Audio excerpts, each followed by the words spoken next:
Hello there, my name is Martin Henley. This is the Effective Marketing YouTube channel. If you've spent a second here, you will know I'm on a mission to give you everything you need to be more effective with your marketing because I want you to be more successful in your business. So not only am I here giving you everything I know through the What the series, I am bringing in anyone I can find who has experience that might be useful to you in being more successful with your business. We also, every other Wednesday, talk about the news with the concierge of co-creation at Crazy Might Work. It's Melanie Farmer. Hello, Melanie. Rocking my Jackie O look today. You really are rocking your Jackie O look. You really are. Well done, you. Cool. What's gone on in the last 2 weeks? Have you been fantastically successful? Please tell me you have. Yeah, well, it's been very busy. The world is starting to venture out of their homes. Many of our clients, we're running workshops to reinvent hybrid working and create new normal. So that has been really interesting hearing the ideas. And we've just launched the NASA 4D leadership program, which has been great. Fantastic. So lots of lessons that they've had on leadership. So we're really enjoying um, learning how to lead from astronauts. Super cool. That's really, really cool. Yeah. NASA went to the moon. Yeah, yes. Well, so they say. So they say. Yeah, that's what I wanted to say. You know I'm on the conspiracy scale. You know I am. So we're here to talk about the news. The format is you bring some stories, I bring some stories. We talk about those things. It's kind of interesting. What I'm realizing through this process is there's not enough news going on. Like the news tends to be entirely consumed by one story, which is what I'm finding. So actually finding interesting things to talk about, I'm finding a bit of a challenge. Are you finding it a bit of a challenge? Um, well, look, if you're sifting through the mainstream news, yes, there'd only be one thing happening, which is Twitter. But there's Yes. a lot of things happening that I love looking at under the radar, which suddenly appears when it does. Yes. So yeah. Okay, cool. We've covered the Twitter thing twice. I don't think we did, like, because obviously then you consume a lot more. I think the last thing I want to say about the Twitter thing is that Twitter is a business that could be improved massively, I think. And we didn't really talk about that last time. We talked about what he's saying about removing bots. I saw afterwards he's talking about, what's the words? Checking everyone, like confirming everyone. You can pay $5 a month and be confirmed as a human being. You know, if he were to make those kinds of changes, then I think Twitter could become a really viable company again. And I don't think it has been recently. You remember I was astonished when we saw the report that they were doing $4 billion a year in sales of advertising. Because I've taught digital marketing for 15 years and I've told everyone I've taught, don't advertise on Twitter, it's a waste of money. But, you know, they are making $4 billion. So that's the last thing I want to say about that. Is there anything you want to say about that huge news story that we've had to completely avoid? On Twitter, is just discovering that Jack Dorsey sold his first tweet NFT for 3 million odd dollars, which I find really bizarre, given Yes. that technically it's in the public domain. So there's some very weird things that are just a mystery to me. Who's got $3 million and they want to spend it on that? Yes. And that was a very low price to what they were expecting to get for that. So yeah, it's a weird world, isn't it? Where is the It's value? Are you going to get the value in return on that? it's a weird digital world, is what I want to say. One thing that I've done in the last 2 weeks is I interviewed for the talk marketing thing a tech philosopher. I think she called herself a tech philosopher. And it's really interesting. It was really short because she's really busy, but she's very excited about NFTs and cryptocurrencies. And she tried to convince me that birth is a technology um, that will go up on the channel in about 4 or 5 weeks' time. But it's she was very, very engaged in this whole new world. To me, NFTs are just a demonstration that some people in the world have too much money. You know, what you're buying is ones and zeros in a particular order, and that's the whole thing. You know, you're buying something, yeah, virtual. which means not real. Which means not Yeah, real. Do you know what I mean? It's very strange. Maybe it's for generations who are following us and not for us necessarily. yeah, yeah. Yeah. So that's it for Twitter for me. We could certainly talk forever about it, but Let's I think not. there's doing that. So, yeah. Good. So how do you feel about that? Birth is a technology, apparently. Birth is a That's technology. exciting. What is it? Is it a virtual tech, or she's saying what you I can think buy that tech? I don't You even know know, what technology is. I think technology is something that is invented. Do you know what I mean? And then so I've no idea. I would need to watch the whole they thing. want It's to only half an hour commercialize long, but it was a very. I said this is how I feel about. I really like the real world, and she's like, well, no, for like half an hour. Boom, boom, boom, boom. It was very.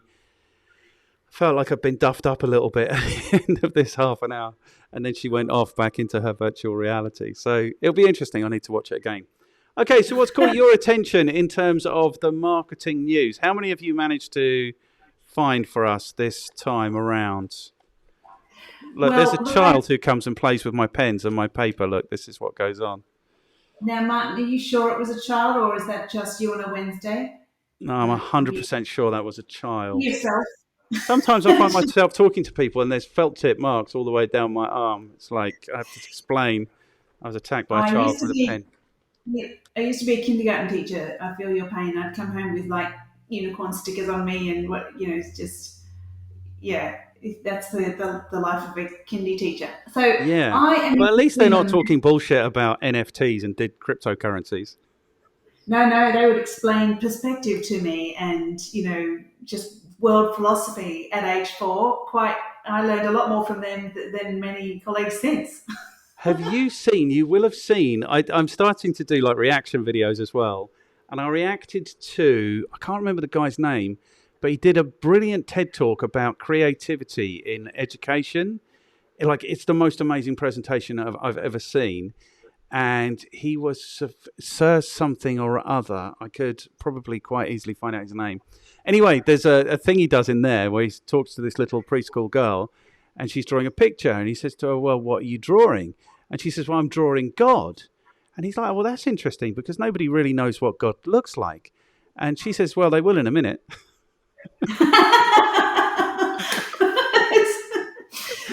Isn't The that best cool? answer. Yes, that is the best presentation I've ever seen. It's just amazing. Just amazing. Okay, cool. So, what's caught your attention in the marketing news world? Yes, so I am interested in the metaverse, just in what is happening in real estate in the metaverse with buying property and houses and such like. And I'm Okay. trying to imagine what that is actually going to look like for advertisers and so on, trying to manage and sell ones and zeros to your point. So now, what was the actual trigger? Just the amount. So investors paying millions into metaverse land in the last few months. So this is an article from the 4th of March this year. And so it's like it's got its own sort of currency and all of those things, but this idea that it's going to really blow up this year, and I wonder if is that true, or are we all fed up with that world um, of virtual? We want to start to get back to nature. I reckon the latter is more likely, that if we look back to previous pandemics, always we've ended up leaving the house and not coming back for once we've figured out it's safe to leave. Yes. So I don't know that it's going to be as big as it, but I'm interested in the millions going into investing in real estate in that world. Yes. Cool. Okay, so the metaverse, investment in the metaverse. That's one. That is it. That's it. You came up with one story. Okay, well, That's I've got three. So in what order? I like a conspiracy, and you are an Australian in Australia. So I've got a story about whistleblowers claim Facebook's chaotic Australian news ban was a negotiating tactic. This is being reported by The Verge. I'd never heard of this, but apparently there was a day last year or the year before, when Facebook just refused to show any actual news out of Australia. And so that's about that.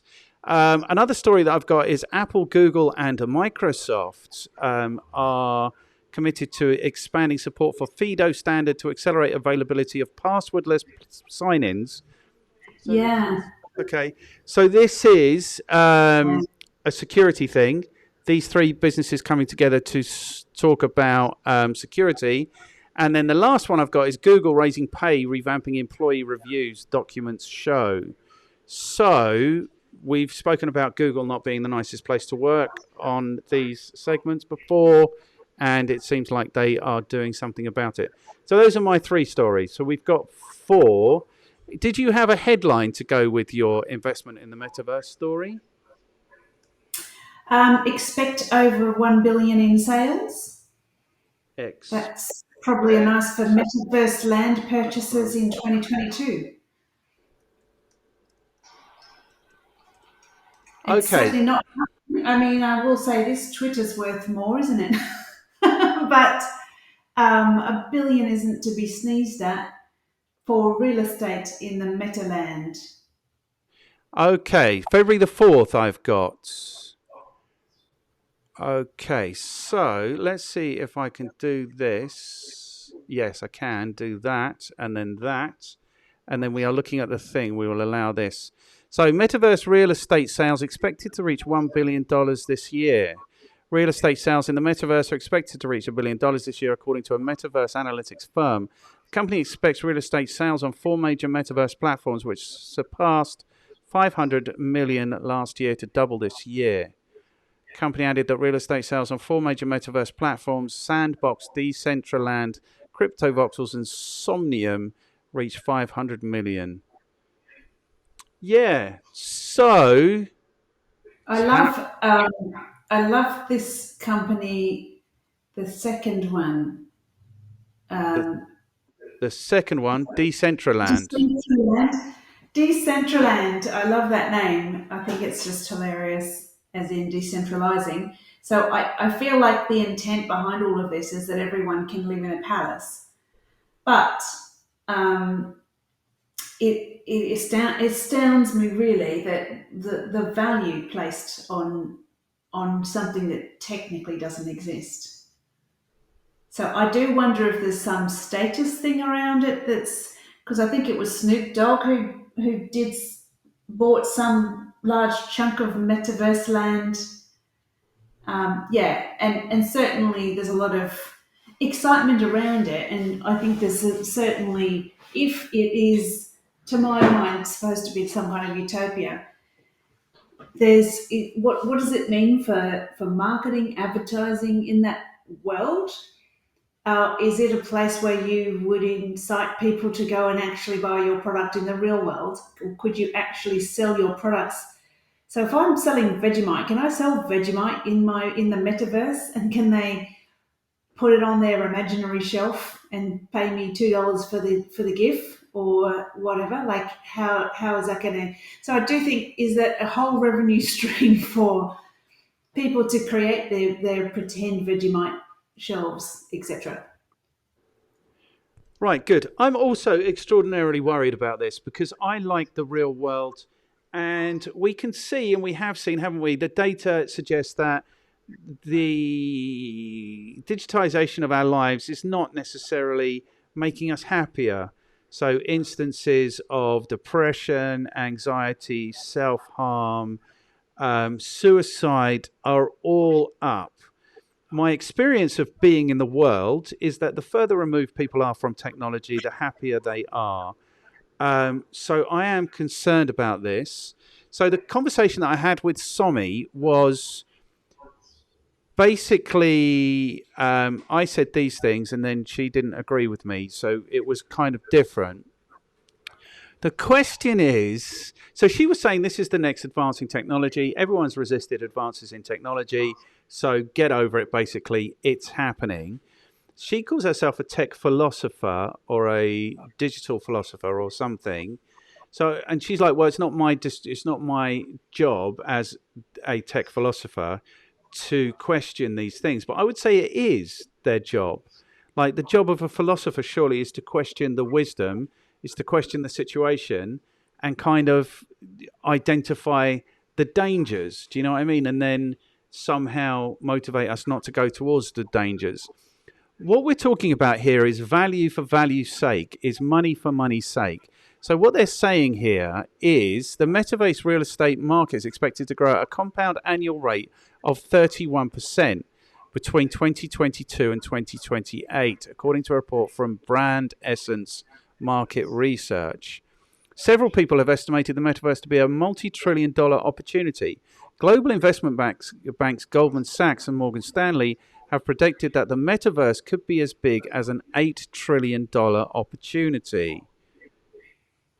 What I want to say about this is technically we've been living in the metaverse since about 2000 when the internet became a thing for everyone. Yes. So we have already had Second Life.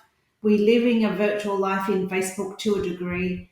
There's always been, avatars and games, and so there has been some level of a metaverse, I think, since the internet began. And it's just being coined that. I think it was in '92 that it got called this thing in a book, ironically.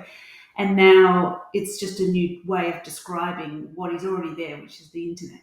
So I think it's just an evolution of the internet, and we're calling it this other thing. So we can, but I think it's just that it's growing.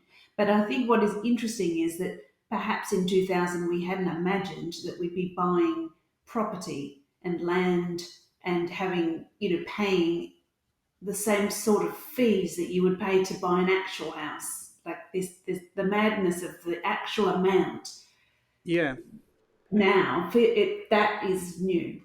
That's what I think is kind of interesting. But also to your point about self-care, that there's a model which is the 7 pillars of self-care. One of them is about risk avoidance, to look after yourself. And one of the top activities you can do under that pillar is limit social media and drive in silence. So being alone, being in nature, limiting social media. Now, social media being any kind of time on the internet or technically in the metaverse. Yep. That is a recommended activity for self-care, and yet here we are. So it's kind of what I'm interested in, I suppose, thinking out loud here.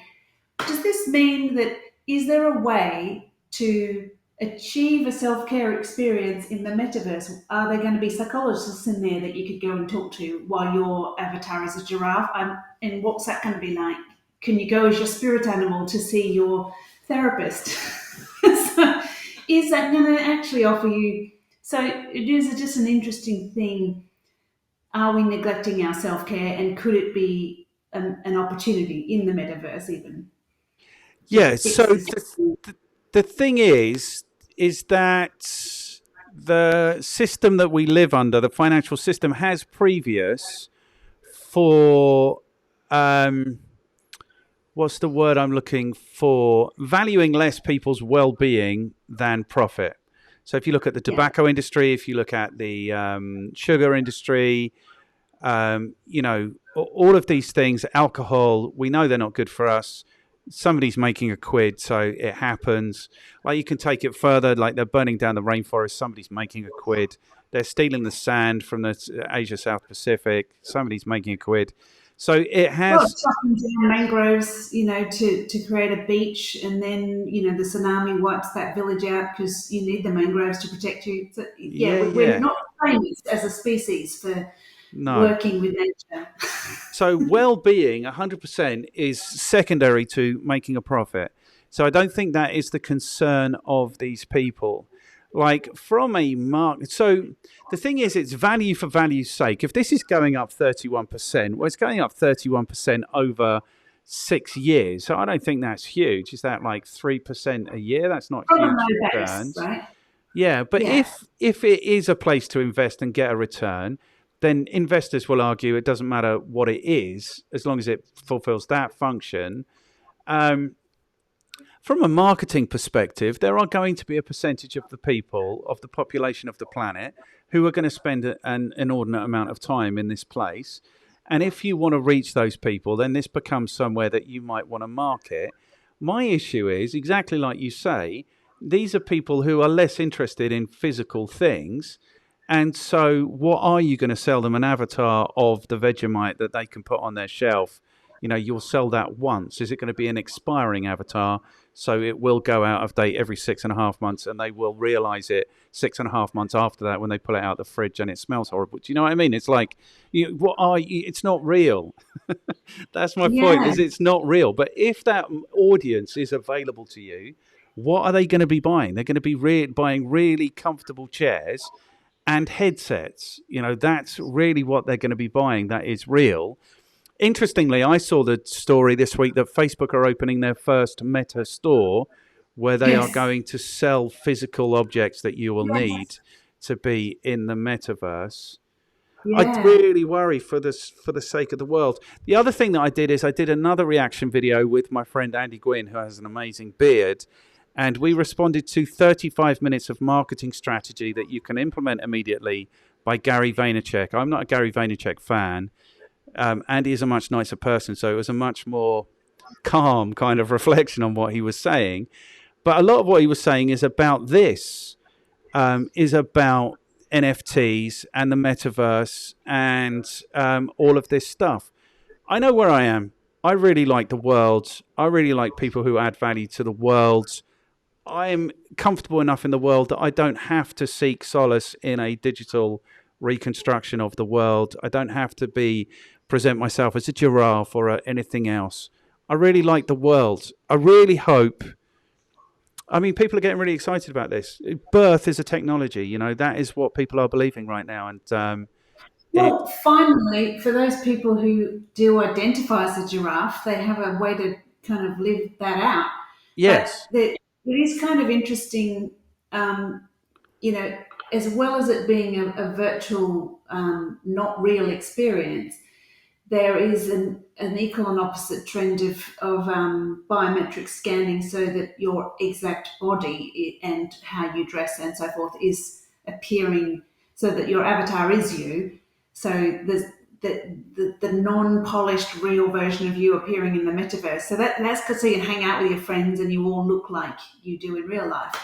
So that's a kind of a bizarre twist, I think, because it's kind of it's shifting from the direction of having something that's not you and imagining what this perfect version of you might look like. It's actually you.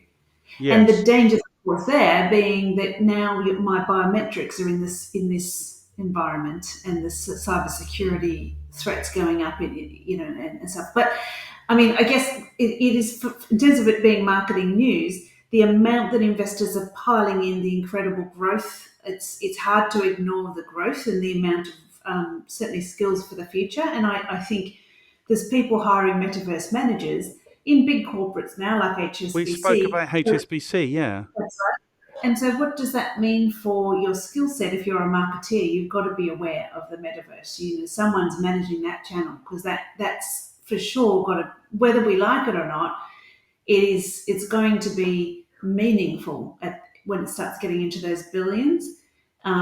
Maybe not as meaningful as Twitter right now, and maybe not as meaningful as Facebook is right now, but it's certainly an interesting channel to watch. So I sort of thought, that's something to just be keeping an eye on in terms of how you deliver your services.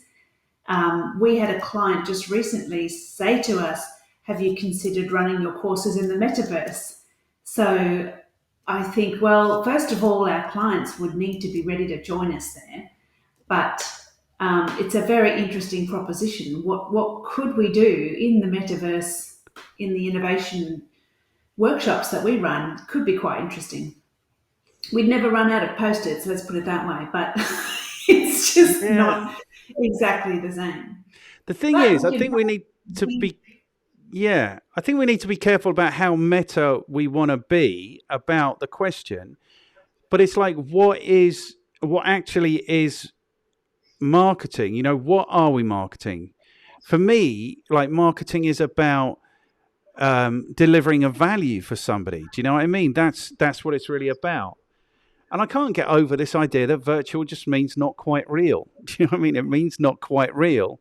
So for me, I mean, marketing is about understanding the needs of a market and serving those needs. So if the market is moving to the metaverse, then I'm going to have to take that seriously at some point. But I would say, I would question, and I don't know to the actual answer, so I need to be careful what I say, is I'm not personally not, I don't think people who will seriously benefit from your trainings, for example, your content, I don't think the most serious of those people are people who are engaged in the metaverse, is what I might say. I don't know, though, because I don't know enough about who those people are. I think there's two needs that we're ever meeting. One is transactional, so I need a Panadol because I have a headache.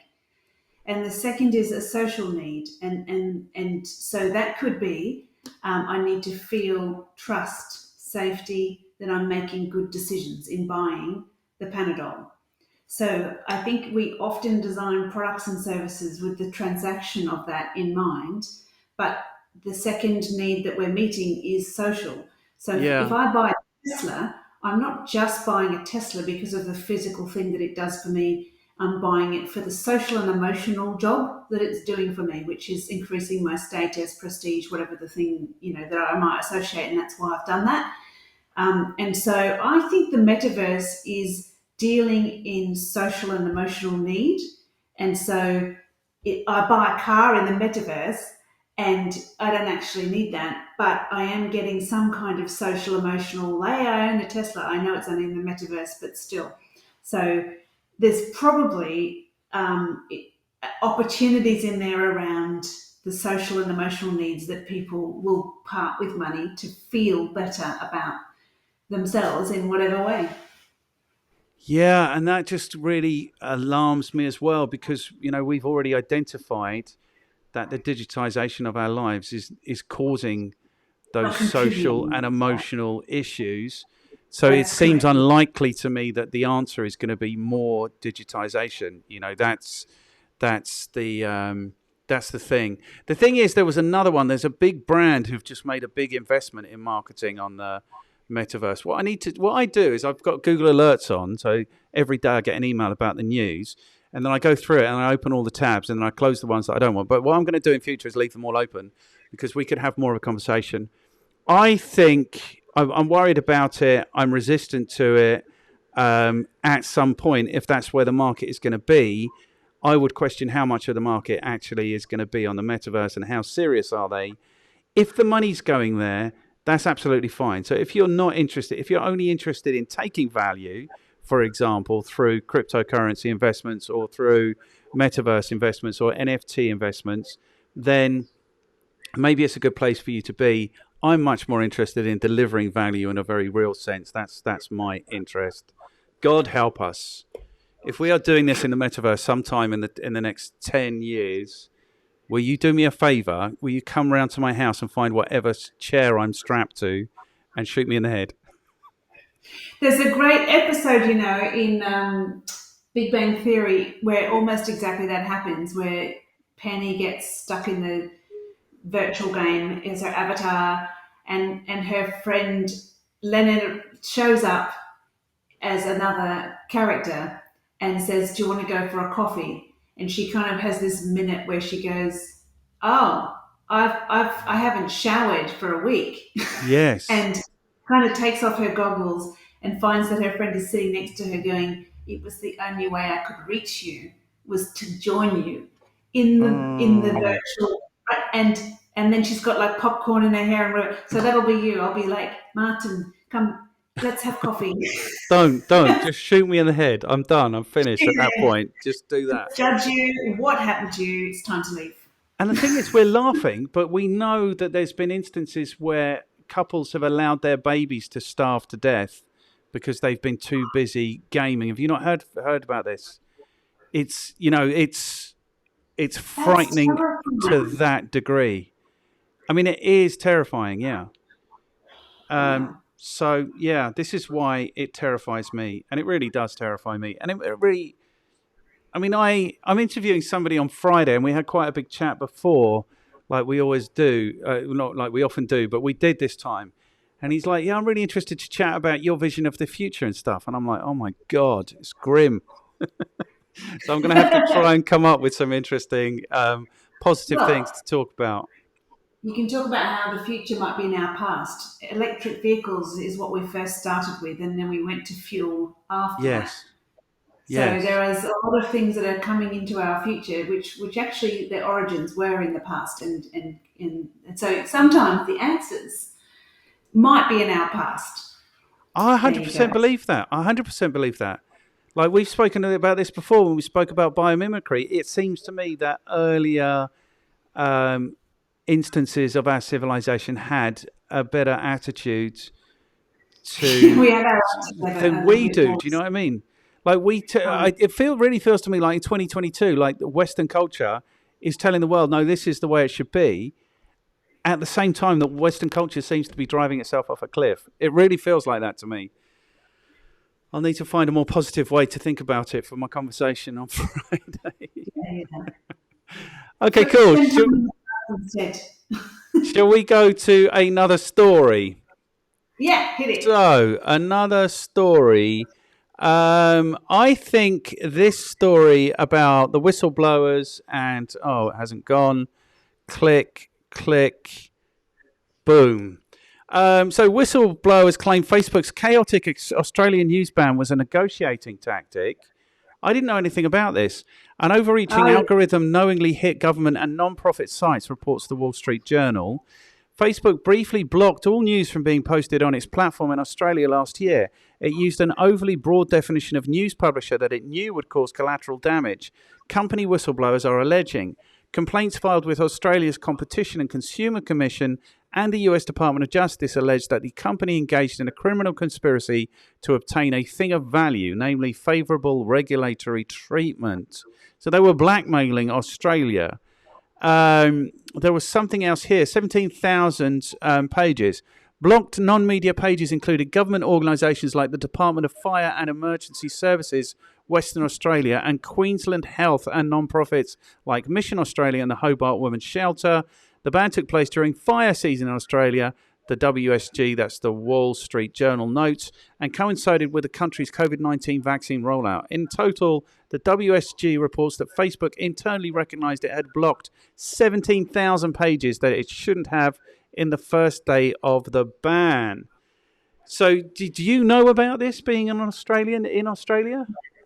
yeah. So the start of this was Facebook um, being and Google being in court about like just using news content freely and Yeah, saying you should be paying for that content and it's putting everyone else out of business. So you need to stop showing news content from like Channel 7, 9, ABC without paying for it. yeah, And so it looks like Facebook reading that Facebook said, rightio, we'll tell you what, we won't show news that we haven't syndicated and paid for. And and so then took it to this extreme, whether it was intentional as it suggests, but certainly got a huge reaction out of it because it was almost like, well, if you're telling me I can't play with your Barbie, you can't play with any Barbie, you know? Let's all throw yes, our yes, toys out yes. the pram. It was like this is what the extreme of that looks like. And of course that was terrible impact on those organisations that desperately like the Royal Fire Service who actually have to tell you what's going on with the bushfires and whether you should, whatever. And a lot of the consumers of information were using Facebook to understand what the current situation was. So, yeah, certainly there was a lot of support for the government for standing up to Facebook and Google. Lots of support to say, yeah, no, they should pay. We pay so much money. There's all the advertisers and so on. They don't they shouldn't have things for free. And so I think the general sentiment was that it was the right thing to do, not allow them to just show stuff for free when the other news outlets had to pay for everything. So, bit of a war. So interesting that they amended the bill as a result to allow a bit more freedom. Don't know if it was intentional, but it does sound like if there's a whistleblower in there, that it probably was. Yeah. So they're saying it was clear this was not us complying with the law, but a hit on civic institutions and emergency services in Australia. I mean, Yeah. this So goes to the core. Like a friend of mine, I'm not allowed to name him because he does some work for Google occasionally. But he talks about the 20th century publishing swindle, which is essentially these platforms which are essentially publishing services. I know we're not allowed to say that, but basically they're paying nothing to their contributors. So that's the scandal. yeah, Like old media had to pay to produce this stuff. yeah, These platforms are paying nothing. But it goes to the very core of the public utility of these platforms. So every time there's an emergency, we hear people are communicating, organizing through Facebook, through Twitter, through all of these things.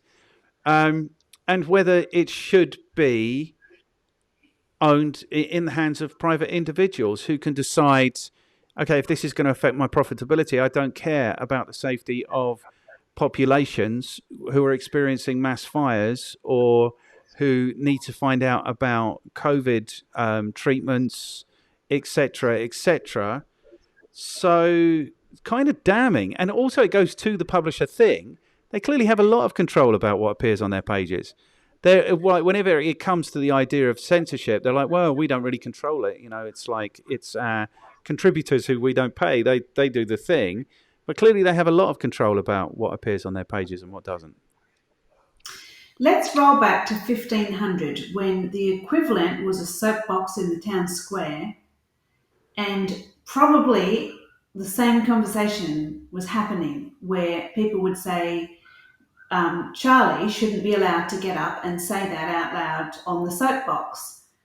And other people saying, well, who's controlling Charlie and scripting him? And does he own that content that he's saying? So I think it's always been a thing that it's how much control any channel has over the content that they are sharing and producing, and who's in charge of that thing.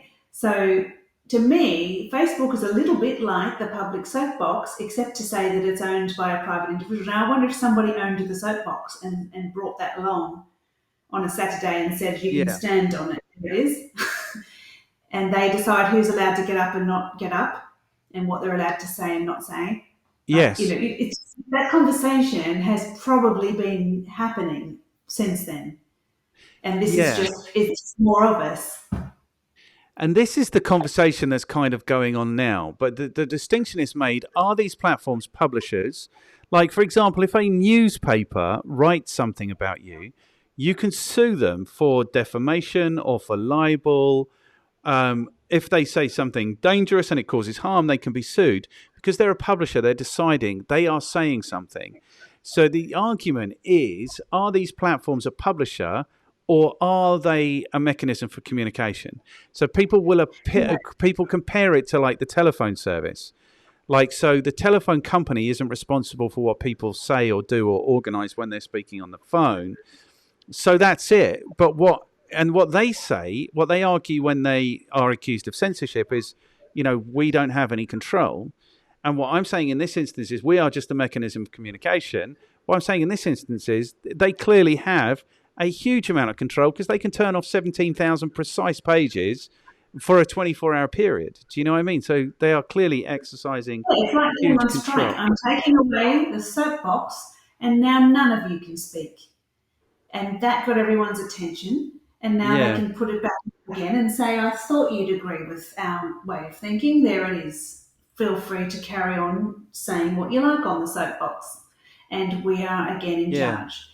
It is the power of owning the soapbox that is sort of in question. And it is quite brave of anyone, I think, to come out and say this was intentional and this happened and it has changed the law in a country, Yes. not the country in which the soapbox owner lives.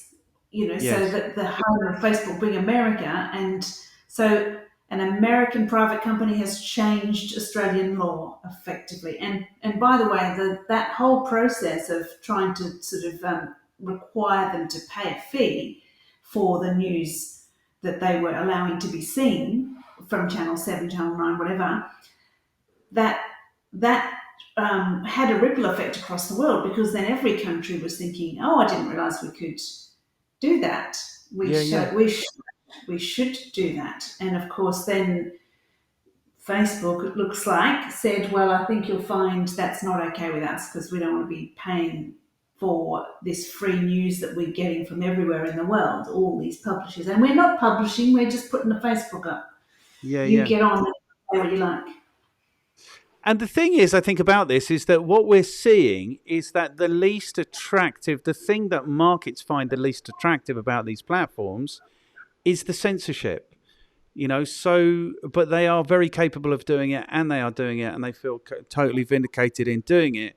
I mean, some of the tabs that I deleted also were about Facebook laying people off. So it feels to me like Facebook is kind of struggling a little bit, and this is more reason for me not to be investing time and energy and money, certainly in Facebook. Yeah, well, look, all companies have a life cycle. It's interesting, as I think I talked about early on, looking at companies like Hewlett Packard and GE who continually reinvent. And so I think they're calling themselves Meta doesn't necessarily mean it's a different company or it's broken up into bits. In fact, it's the opposite. It feels like they're doubling down on bigness. Yes. So that's my thing with Facebook. I think if they actually had the sense to say, right, we're going to have Facebook advertising, and that's going to be broken off into a whole separate thing, and we'll have Facebook, something else, training, Facebook this, Facebook that. They have more success in the long run because they've broken it into parts, which is sort of the lesson from General Electric. And but instead, it sort of feels like it's going into this universe Yeah, that yeah. Well, I think very it's control. kind of cynical where they've called themselves Meta to associate themselves with the metaverse. I mean, we read the metaverse story, and Meta, Facebook weren't even cited. Do you know what I mean? It's the four major platforms are Sandbox, Decentraland, CryptoVoxels, and Somnium. So, I think it's kind of a cynical play that they have associated themselves with the metaverse, and I don't really think they're going to be a huge part of what the metaverse ends up being. I hope. Don't know. Mm. Yeah, Interesting. yeah. Well, we go And inside, see what happens. yeah, and I prefer diversity in news.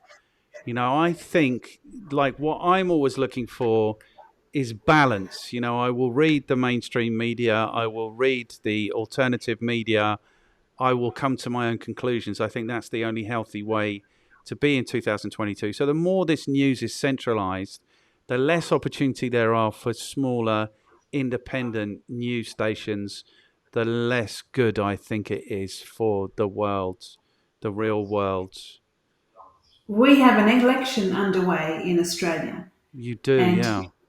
without talking about that for 3 hours, it is interesting when you talk about where you're getting your media from, because it is very difficult to find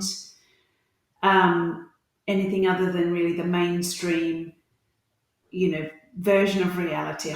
I'll call it Yeah, that yeah. version of reality. So, but what is interesting, I do like Vote Compass because it does kind of, I trust that, whether I should or not, where it asks you a range of questions and it tells you where you sit on the spectrum and who you therefore probably should vote for. And it completely challenges most people because they think, well, I vote this certain way. And then having answered these questions, you thought you were a real green voter, and next thing you're far right. It's kind of very bizarre. Or the opposite is true. You're like, well, I'm feeling very much nationalistic, and yet actually, these are my values. I should vote green. So Yes. challenges. But how would you even know if you didn't know about vote compass based on the news you consume? So the news is very, kind of hard to understand what any party is actually standing for. So, No. and then Or vote if for. they're actually standing for anything. Do you know what I mean? I've got a Yes. whole new view in the last 2 years about the way politics should run. Firstly, it should be, are these people competent? Secondly, it should be, are these people corruptible? And then only thirdly, it should be, what is their approach to solve it, like delivering the services that we're all paying for? Do you know what I mean? So it seems to me like the majority of governments are completely incompetent and completely corrupt. And so this explains our situation. I've got a friend whose wife is running in the current elections. They've been libertarians for 40 years. So they've got some interesting perspectives. What was the other thing I wanted Wow. to say? What alarms me right now is how immediately people go to a position on every single subject. It's almost like the media say, this is what you believe, and then immediately they believe it. So the amount of people who will bring up a topical situation and will immediately make a statement, which immediately communicates to me, I can't have a conversation with these people. They haven't thought about this for a second. Do you know what I mean? It's like, it's scary how that seems to be the situation right now. Like, scary, absolutely scary. I don't even have to mention a news story. It could be the war in Ukraine. It could be inflation. It could be COVID. It could be any of these things. People will say, oh, what about COVID? And then they will immediately say this other thing. And it's like, okay, don't talk to this person, Martin. It's going to upset you. They haven't thought about it. They don't care about it.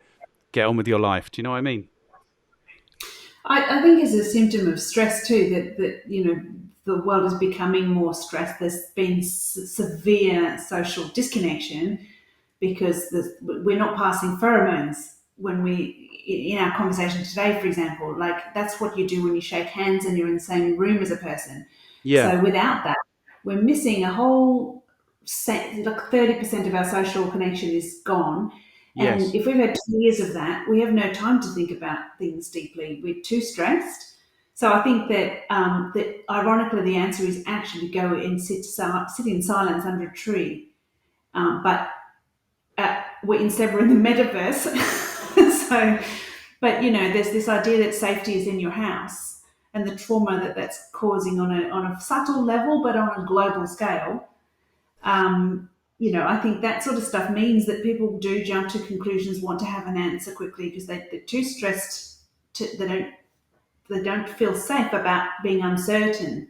So it's like, as a collective, we would prefer to have a certain standing point on any issue than to actually entertain the idea that we should think deeply and be uncertain for a bit of time before we are certain again. And the We've thing had that, too much too full with the uncertainty. yeah, yeah. And the thing that upsets me about this is it's clearly the media who are driving this uncertainty and this anxiety. It's like, Yeah, and so yeah. I don't believe there is an Illuminati who are driving things, but I think the machine has definitely learned that stressed, anxious people spend more money on shit. That seems to me to be the case. And this is the kind of dichotomy for us as marketers is like, I like to feel that I'm supporting people, individuals to be more successful. That's kind of the way I rationalize it for myself. I'm not involved in, I've got like the marketing I do is about identifying the needs and desires of people and satisfying those needs and desires. I don't need to make those people unhappy to sell them the things that I'm offering. Like, I believe the things that I market add value to the world already. I don't have to make somebody sad or angry or lonely or anxious to actually sell anything. That's a real worry for me. That's a real concern. How on earth did we get to here? What was the news story we were talking about? Oh, Facebook deciding what people get to know about. Whistleblower. Yeah, Yeah. yeah, yeah, yeah. It's a worry. It's a real worry. Okay, we've got 10 minutes remaining. We've got 2 stories remaining. Not because you bought enough stories, because I bought enough stories. Shall we go to story number 3? Story number 3 is, I think this one about Apple, Google, and Microsoft committing to expand support for FIDO standard to accelerate availability of passwordless sign-ins, faster, easier, more secure. I think there's something that's interesting about this story. I don't think, well, I think passwords are a nightmare. They are the bane of my life, and they must be the bane of digital marketers' lives because you are literally signing in all day, every day, and it quite often doesn't work. So passwords are a pain in the bum. Passwordless is better, except we're having to give over like our biometrics now, face scans, fingerprint scans, all of these things. So that's interesting. What's interesting to me is this is Apple, Google, and Microsoft. And it isn't Apple, Google, Microsoft, and Facebook. So this again to me seems to be a continuation of Apple's war with Facebook.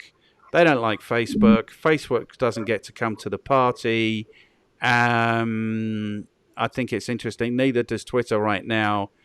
But I did see also on one of the tabs that I deleted that Larry Ellison, one of the Google partners, put $1 billion into Elon's purchase of Twitter. So they are clearly mates. So maybe it will include Twitter in future. I don't know what you feel about this. Do you have strong feelings about this? Does it matter?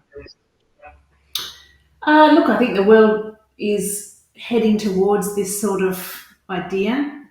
Um, it's showing up in the physical world with contactless entry and exit from train stations, which is just starting to happen in Australia, and not needing cards and so on. But all the data just getting tracked on that, so you don't even have to buy a ticket really. They're just kind of scanning you in and out.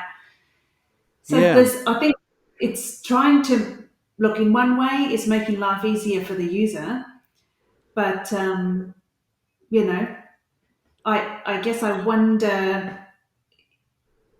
I don't feel strongly enough about it to understand what the downside of that would be. Mm. Yeah. And I think the downside of that would be that they own you, that you lose any sense of self. What's the self that we have? Not self control, any control of self. So agency. You sit in a puddle of something with a face mask on, with a goggles on, and you skip through the metaverse as a giraffe, and they basically, that's what you are. I don't know. It's the Matrix. I don't know. Anyway, the story's not that exciting. I didn't pretend it was exciting. It's passwords. The Yeah, interesting thing from a marketer's point of view, I think, is Facebook is excluded. Again, it's Apple, Google, and even very. Microsoft for me, who are the Antichrist, are invited to this party, but not Facebook. You can't come, Facebook. It's Apple, Google, and Microsoft. And Apple and Microsoft were arch enemies. Do you know what I mean? When it was fun, but now they are ganging up on poor little Facebook. Now their fears. Yes. Okay, good. Should we Interesting. go to the last story? The last story is a very short one. I don't even know what we're going to say about it. The last story is dun dun dun. Google raising employee pay. Google is raising Oh, pay, revamping employee reviews. Documents show. Google introduced changes in efforts to streamline its performance reviews and promotions. Executives said the changes will result in higher salaries for employees, according to internal documents.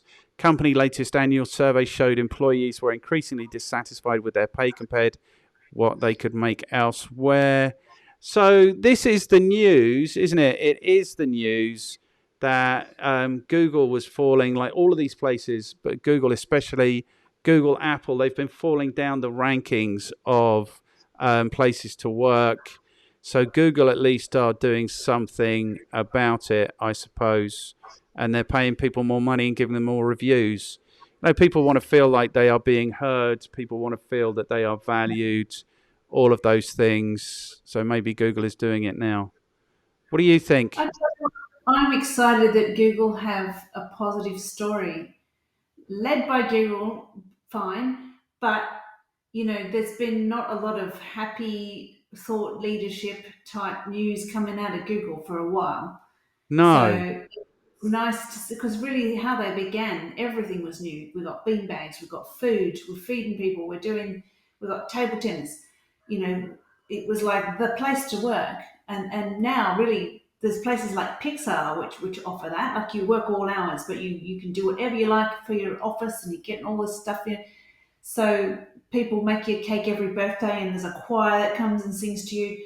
You know that stuff's coming out of Pixar right now, but Google haven't done that for some time. So I do like that they're attempting to. It seems Yeah. like a effective attempt at saying, okay, we actually might realise that you're important after all, Well, and remembering that that's how they started. yeah, yeah. Check this. I don't know if this is leadership in human resources, people management. As part of the new system, Google employees will get a new tool set to set expectations for goals or objectives and key results. They call those OKRs, as they're known. One internal note said employees will also get one internal note said employees will also get regular check-ins with their managers each quarter to discuss career development, among other things, the documents state, addressing a central complaint among workers. For employee ratings, Google is introducing a new scale with 5 different levels. Most staffers will be in the middle, which reflects the significant impact they're making. The 2 ratings below middle are moderate impact and not enough impact, and the 2 above are outstanding impact and transformative impact for those who perform above or below that high standard. I'll tell So you what in I the would like. middle is significant impact, above that is outstanding, above that is transformative. It doesn't really look to me like great human resource leadership is going on here, really. It feels to me like they've been watching us talk about how people aren't happy working there anymore, and they've decided they should at least make a show of trying to make it all right. Most staffers will be in the middle, which reflects the significant impact they're making. You're making such a significant impact, you are average. I mean, Keep up the good work. keep up the good work, and you will remain average, which is making a significant impact. The thing At is, in least for these, this anyway. yeah, the thing We'll is, talk to you in 3 months and see if you've changed yeah, position.